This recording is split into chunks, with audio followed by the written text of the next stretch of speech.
Kenapa tidak Bismillahil Jabbaril Mutakabbir? Kenapa tidak Bismillahil Qawiyil Matin? Kenapa Bismillahirrahmanirrahim?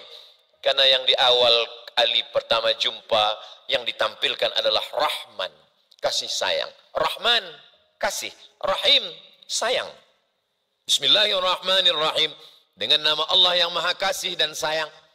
Nanti puan-puan ditanya oleh anak. Tuan juga begitu. Ayah, mak, Bismillahirrahmanirrahim. Ya, dengan nama Allah yang maha kasih dan sayang. Ya. Apa beza kasih dan sayang? Kalau kasih itu kasih, kalau sayang itu sayang. Ar-Rahman, semua dapat. Yang baik dapat, yang tak baik pun dapat. Yang taat dapat, yang maksiat pun dapat. Macam orang pelihara ayam, pagi-pagi dia bagi padi beras. Semua ayam dapat. Ayam yang baik, ayam jantan, ayam betina, ayam kecil, ayam besar, semua dapat. Begitulah Allah membagi Rahman. Tapi kemudian ada yang dapat Rahim. Rahim hanya orang beriman saja. Makanya kalau kita baca ayat Ghafurur Rahim, tak ada Ghafurur Rahman. Karena Ghafur, ampunan Allah, hanya diperolehi oleh orang yang dapat Rahmannya saja. Bismillahirrahmanirrahim. Selepas itu Alhamdulillah. Segala puji hanya milik Allah subhanahu wa ta'ala. Ustaz Abdul Somad kalau sudah sampai ke Brunei Darussalam, Masya Allah, Tabarakallah, yang memanggil, yang menghimbau, yang menyebutnya adalah yang mulia, yang berhormat, Pihin, Datuk-datuk, datin-datin, yang kami muliakan Ustaz Abdul Somad, Profesor, Syekh, Doktor, PhD, Datuk, semua. Satu lagi tinggal yang belum, almarhum. Semua sudah disebutkan. Tapi bagaimana supaya melembutkan hati kita? Kita katakan Alhamdulillah. Semua ini milik Allah. Dia pinjamkan sikit saja kepada saya sebelum kematian datang. Kita pakai. Selepas itu nanti balik lagi kepada Allah. Alhamdulillahi Rabbil Alamin. Wahlul 'uqdatam min lisani yafqahu qawli. Yang berhormat Pehin Udana Khatib Datuk Paduka Sri Setia Ustaz Haji Awang Badruddin bin Pengarah Datuk Paduka Haji Awang Utsman, Menteri Hal Ehwal Ugama dan Datin.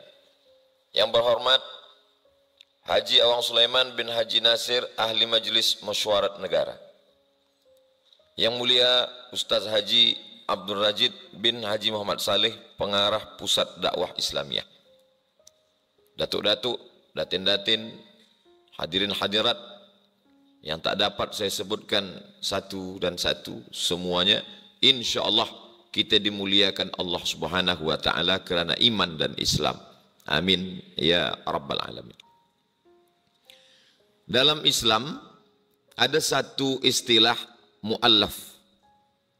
Muallaf bukanlah kata yang menghinakan orang, bukan yang menjatuhkan harkat martabat orang. Muallaf adalah satu kemuliaan. Muallaf dari segi harta, dia mendapatkan 1/8 daripada zakat. Innamas sadaqatu lil fuqara wal masakin wal amilina 'alaiha wal muallafati qulubuhum. Dia nama yang keempat. Wal gharimin wa fi sabilillah wa ibnis sabil. Begitulah dia dimulakan harta. Maka ketika Nabi Muhammad SAW sampai ke kota Makkah Al-Mukarramah, lalu kemudian mereka beramai-ramai masuk Islam. Sebagaimana disebutkan dalam Al-Quran, "Idza jaa nasrullahi wal fath wa ra'aitan nasa yadkhuluna fi dinillahi afwaja."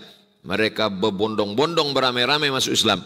Satu di antara yang masuk Islam pemimpinnya adalah Muawiyah. Di antaranya ayah daripada Muawiyah yaitu Abu Sufyan. Nabi memberi Abu Sufyan 100 ekor unta. Dan siapa saja yang masuk ke rumah Abu Sufyan, kata Nabi, "Man dakhala baita Abi Sufyan fahuwa amin." Siapa yang masuk ke Ka'bah, aman. Siapa yang masuk ke Masjidil Haram, aman. Dan siapa yang masuk ke rumah Abu Sufyan, dia pun juga aman. Maka dalam Islam, mu'allab dimuliakan, dihormati. Itu dari segi masalah harta. Bagaimana pula dengan catatan dosa?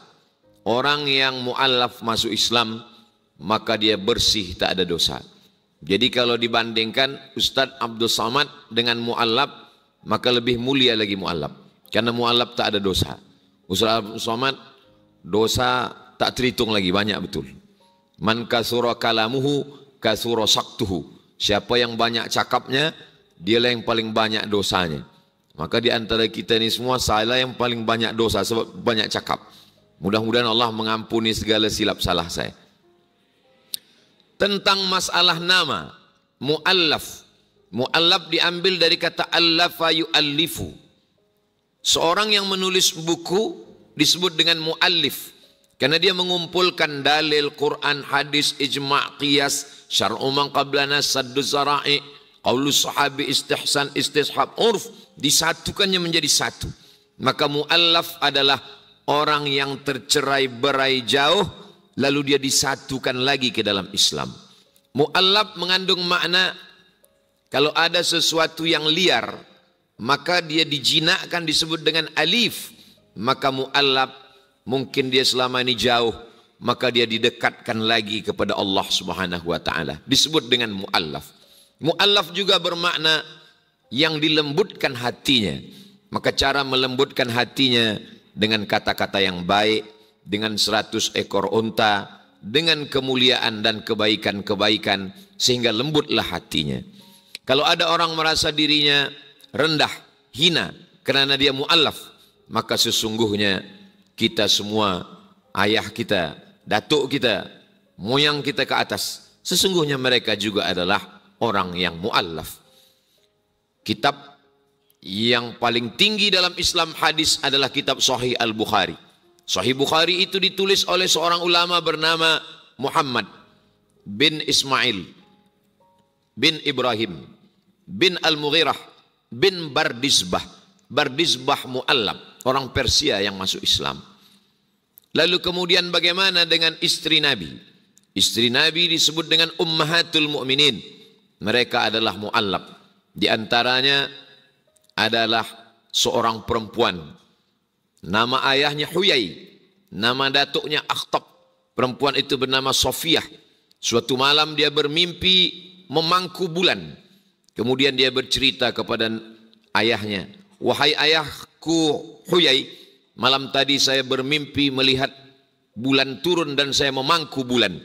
Huyai menampar Sofiyah sehingga keluar darah dari tepi bibirnya. Karena orang Yahudi tahu mentakwilkan mimpi. Makna bulan itu adalah Nabi Muhammad sallallahu alaihi wasallam. Memangku bulan berarti menikah dengan Nabi Muhammad sallallahu alaihi wasallam. Jadi kalau ada tuan-tuan mimpi memangku bulan, itu kalau tuan mimpi tentu dia tak cerita. Kalau puan yang bermimpi itu banyak istighfar sikit. Lalu kemudian apa yang terjadi? Rupanya takdir Allah itu terlaksana juga. Maka Sofiyah masuk Islam walaupun ayahnya tak masuk Islam. Itu maknanya Nabi SAW punya istri yang mu'allaf dan mertua dia tidak Islam. Jadi kalau ada di antara tuan yang punya mertua tak Islam, maka itu juga dialami oleh Nabi Muhammad sallallahu alaihi wasallam. Lalu kemudian di antara sahabat-sahabat, mereka datang dari Persia, mereka menyembah api. Suatu ketika dia tengok api. Apakah mungkin api ini yang menciptakan saya? Sedangkan api ini boleh padam. Kalau dia boleh padam, boleh mati, bagaimana dia menghidupkan saya? Tentu yang menghidupkan itu yang tak boleh mati. Maka lepas itu dia mencari Tuhan. Selepas dari Persia dia pergi ke Dimashq. Sampai di Dimashq dia tengok ini Tuhan. Tapi lama-lama dia berpikir bagaimana dia disebut Tuhan. Dia tak mendatangkan manfaat. Dia pun tak boleh menolak mudarat. Sampai akhirnya dia dengar ada seorang nabi di Jazirah Arab. Sampai ke sana dia pun bersyahadat. Nama lelaki itu adalah Salman Al-Farisi. Salman Al-Farisi adalah seorang mu'allaf. Berasal dari Persia. Lalu kemudian ada seorang laki-laki. Dia menyembah Tuhan. Nama Tuhannya Naham. Jadi Tuhan ketika itu banyak. Ada Lata, ada Uzza, ada Manat, ada Hubal, ada Jibti, ada Taghut, ada Naham. Satu kampung, satu Tuhan. Di kampung itu nama Tuhannya Naham. Pagi-pagi dia bawa susu untuk jamuan kepada Tuhan. Wahai Tuhan, inilah susu untuk engkau. Berikanlah aku manfaat kebaikan hari ini dan jauhkanlah mudarat daripada aku. Tak lama sesudah itu dia berdoa, dia pejam mata, dia tengok, buka mata, air susu itu berkurang. Rupanya sudah diminum anjing. Air susu sudah habis, tak lama, mohon maaf, tak sopan. Tak ada adab, tapi memang begitulah riwayatnya. Tak lama air susu itu habis, anjing itu pun mengangkat kakinya satu dan mengencingi Tuhan itu. Lama-lama dia berpikir, kalau mendatangkan manfaat untuk dirinya pun tak boleh, menolak mudarat pun tak boleh, air susunya diminum, dia tak boleh melawan. Dikencingi, dia pun tak boleh melawan. Apalah guna aku menyembah dia? Dia mendengar ada seorang nabi, maka dia datang dan dia bersyahadat. Laki-laki itu bernama Abu Dzar Al-Ghifari. Jadi mereka adalah orang-orang yang mu'allaf masuk Islam. Oh, saya ni masuk Islam, dah tua Ustaz. Berapa umur masuk Islam? Umur 30 tahun. Nabi SAW mendapatkan wahyu berumur 40 tahun. Abu Bakar dengan Nabi beza umurnya 2 tahun.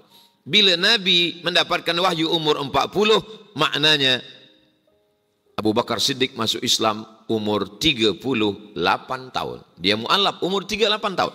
Ketika Nabi berumur 25 tahun, menikah dengan Khadijah berumur 40 tahun. Jadi kalau 40 tahun, selepas itu umur 40 tahun Nabi, lalu kemudian Khadijah berarti berumur 55 tahun. Maka Khadijah masuk Islam berumur 55 tahun. Tidak ada kata hina, sebab mereka dimuliakan Allah Subhanahu wa taala. As-sabiqunal awwalun, mereka yang dulu masuk Islam, minal muhajirin, dari kalangan muhajirin, wal ansar, dan orang-orang yang menolong Nabi dari kota Al-Madinah Al-Munawwarah. Semua orang yang ada di Madinah, mereka adalah mu'allaf, karena mereka masuk Islam selepas mereka besar, selepas mereka. Memang ada beberapa sahabat Nabi yang tak mu'allaf, sebab ayahnya sudah Islam. Abdullah bin Abbas, Abdullah bin Umar, Abdullah bin Zubair bin Al-Awwam, Abdullah bin Amr bin As, ini tidak mu'allaf. Tapi sebagian besarnya lagi, sahabat Nabi itu adalah mu'allaf. Mu'allaf bukan kehinaan, mu'allaf bukan penghinaan, mu'allaf bukan kerendahan. Mu'allaf adalah penghormatan, orang yang dipilih oleh Allah untuk menjadi umat Nabi Muhammad sallallahu alaihi wasallam. Datuk-datuk nenek moyang saya pun berawal dari mu'allaf. Saya, ibu saya, atuk saya tak tahu yang generasi yang keberapa yang masuk Islam. Tapi kalau ditengok-tengok dalam nasab-nasab yang saya tengok, yang mereka tulis dalam biografi Syekh Abdul Rahman, datuk dari ibu saya. Saya, anak ibu saya Hajah Rohana, anak daripada ibunya Siti Aminah. Siti Aminah tu anak daripada Syekh Abdul Rahman. Syekh Abdul Rahman tu anak Nahoda Alang. Nahoda Alang tu anak Nahoda Ismail. Keturunan dari Datuk Angku Batuah, dari Angku Mudik Tampang sampai ke kerajaan Pagaruyung Minangkabau. Lalu kemudian ketika Islam datang ke Minangkabau, orang Minangkabau terbagi dua. Yang masuk Islam, itulah yang membina kerajaan. Semuanya masuk Islam. Tapi yang tak mahu masuk Islam, mereka masuk ke dalam hutan. Masih ada lagi sampai sekarang. Itulah suku Talang, itulah dia suku Sakai, itulah dia orang-orang yang masuk ke dalam hutan. Dan hari ini saya buatkan satu program, setiap 6 bulan sekali saya masuk ke dalam hutan menyampaikan dakwah Islam. Maknanya apa? Nenek moyang kami dulu pun juga adalah bersyahadat, yang sebelumnya menyembah batu, menyembah kayu, menyembah macam-macam, semua disembah. Akhirnya kita diajarkan untuk menyembah la ilaha illallah Muhammadur Rasulullah sallallahu alaihi wasallam. Apakah kita memindahkan orang dari satu agama kepada agama Islam? Tidak begitu. Sebenarnya kita tidak memindahkan orang dari satu agama kepada agama Islam. Kita hanya mengembalikan kepada asal muasal. A'udzubillahi minasyaitonirrajim. Wa idz akhadha rabbuka min bani adama min zuhurihim dzurriyyatahum. Ingatlah ketika Allah mengambil perjanjian dari anak cucu keturunan Adam. Ketika itu Allah mengambil persaksian. Saya, Pihin, Datuk, Datin, saudari-saudara saya mu'allaf. Waktu itu ruh kita semua dikumpulkan Allah. Belum ada darah, belum ada daging, belum ada kulit, belum ada kuku, belum ada bulu. Semua roh ditanya Allah Ta'ala, alastu bi rabbikum, Bukankah aku ini Rabb kamu? Bukankah aku ini Tuhan kamu? Semua kita menjawab dengan satu jawaban. Qalu bala syahidna. Kami bersaksi, engkaulah Rabb kami. Malang tak dapat ditolak, untung tak dapat diraih. Ada yang rohnya masuk ke dalam perut orang Islam, maka ketika lahir, ayah dia Islam, mak dia Islam, tinggal di negeri Islam, senang saja, tak ada perjuangan. Tapi ada orang-orang yang ditakdirkan Allah masuk ke dalam rahim orang yang tak Islam, ayah tak Islam, negeri tak Islam, tapi kemudian dia berfikir, kemudian dia mencari, dia mendengar, dia melihat, dia membaca, sampai akhirnya terbuka pintu hidayah. Perjuangan dia berat, terusir, terhalau. Banyak sekali pertanyaan-pertanyaan yang datang kepada Ustadz Abdul Somad, yang bila pertanyaan itu pertama kita baca, nampak-nampaknya dia macam nak menguji Ustadz Abdul Somad. Ustadz Abdul Somad, ya, apa hukumnya sembahyang dalam gelap? Kata saya, sembahyang dalam gelap, kenapa awak tak padam lampu, kenapa tak hidupkan? Sebab bila saya terangkan, saya takut, sebab ayah saya tak Islam, mak saya tak Islam, saya diam-diam masuk Islam, saya dalam bilik, saya kunci pintu, saya sembahyang. Sembahyang gelap sah. Kenapa awak tak tunjukkan awak Islam? Kalau saya tunjukkan saya Islam, saya akan dihalau, saya akan susah, saya tak boleh sekolah. Lama saya merenung, begitulah perjuangan dia. Mereka jauh lebih mulia daripada saya. Saya lahir, mak saya muslimah, ayah saya Islam, negeri saya Islam. Saya belajar di pondok, saya belajar agama Islam. Hampir tak ada perjuangan. Tapi mereka adalah orang-orang yang luar biasa memperjuangkan keislamannya.